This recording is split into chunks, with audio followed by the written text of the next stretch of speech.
Hey everyone, so in this video we are going to add and subtract complex numbers.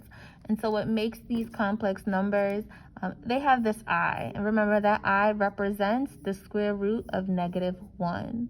And so just like when you were adding polynomials, right? When you're adding and there's no number in front of the parentheses and there's no exponent, you can just drop the parentheses.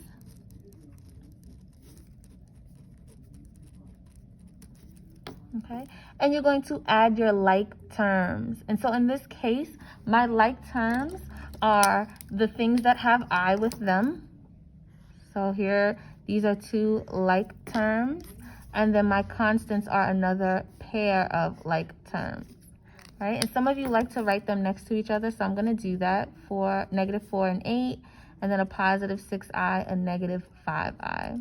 And so when you add these together, this gives you 4, and these you can kind of count it as, or add them together as you would if it was an x, right? If it was 6x minus 5x, you would say, oh, these combine to give you a +1x.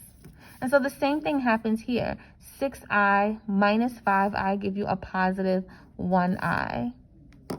Okay, so very similar to when we did polynomials, except now we have I, which is really the representation for the square root of -1.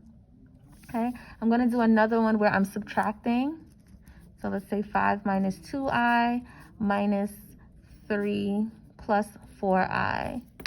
Right? And so just like when we were doing polynomials, that minus sign means I have this -1 here that I'm going to distribute to both things inside of the parentheses. There's nothing here, so my 5 minus 2i can come down, and I'm going to distribute. So this gives me -3 and a -4i, right? So that negative just changes the signs, and I'm going to go back and combine my like terms.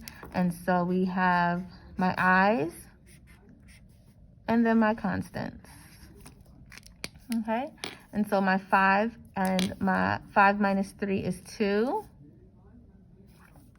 and -2 minus 4 is -6i. And so these were my two answers. And if you notice, right, that my i's go at the end, and so the standard form is a plus bi. So a and b are real numbers, and I is that square root of -1. So whenever you finish and you finish simplifying, whether it's adding, subtracting, even multiplying, your answer should be written in a plus bi form. So this should be some constant, and the b should be some constant.